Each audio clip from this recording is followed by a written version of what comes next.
할렐루야. 오늘은 본문의 말씀을 통해 마음이 교만하였은즉이란 제목으로 하나님의 말씀 증거하도록 하겠습니다. 자, 에스겔 29장부터 32장까지는 애굽을 향한 심판의 메시지를 담고 있다고 했습니다.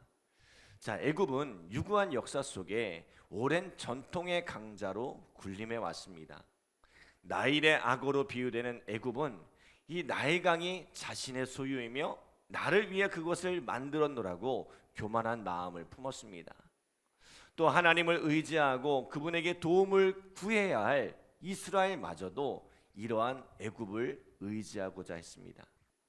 자, 이에 하나님께서 어떻게 하셨어요? 이 애굽을 진멸하여 미약한 나라가 되게 하고 다시는 애굽이 그 주변 나라에 영향을 끼치거나 또 주변 나라들이 더 이상 그를 의지하지 못하게 하시겠노라 말씀하셨습니다. 자, 오늘 본문은 여전히 자신의 힘과 능력을 자랑하는 이 애굽을 향해 아수르의 전철을 밟지 말라고, 이 아수르의 길을 보고 교훈을 얻으라고 말씀하고 있습니다. 자, 우리 3절 말씀 함께 읽겠습니다. 3절 시작. 볼지어다 아수르 사람은 가지가 아름답고 그들은 숲의 그늘 같으며 키가 크고 꼭대기가 구름에 닿는 레바논 백향목이었느니라. 아멘.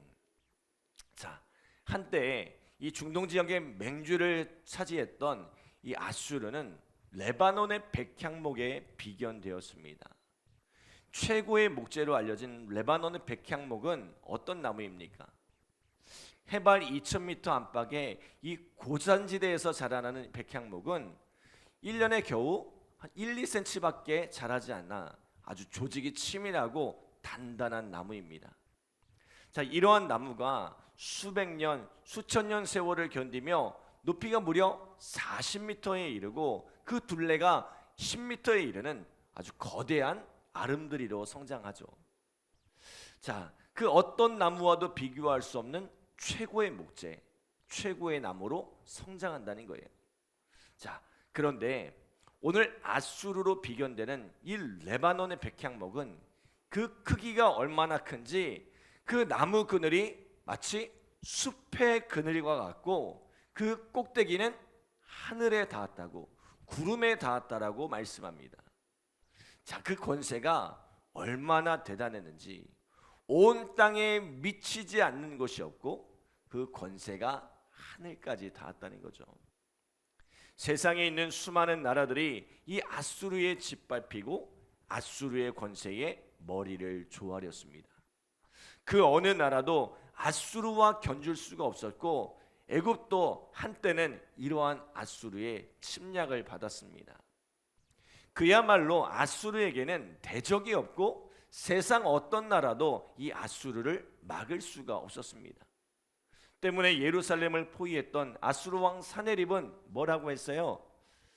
민족의 신들 중에 어느 한 신이 그의 땅을 아수르 왕의 손에서 건진 자가 있느냐?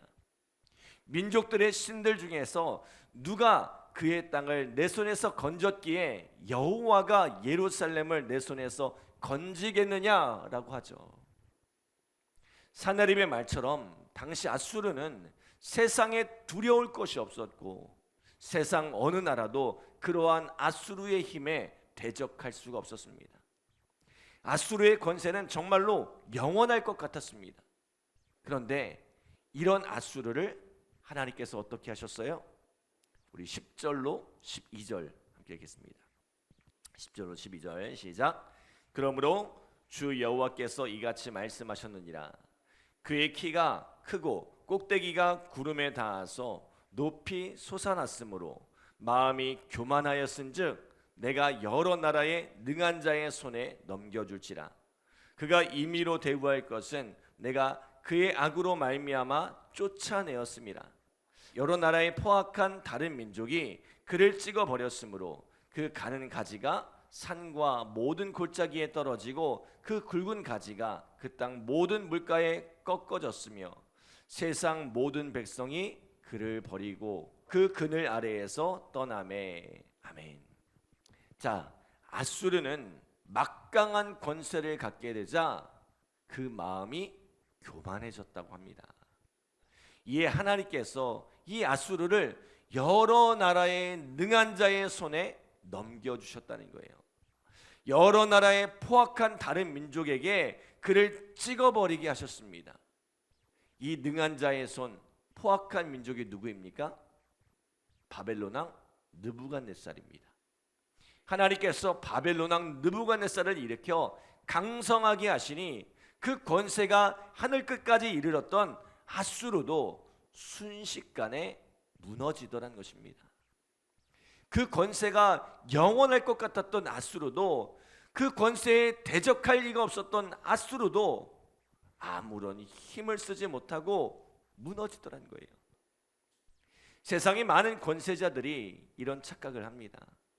자신의 권세는 영원할 것 같고 그 권세로 무엇이든 할 수 있다고 생각합니다.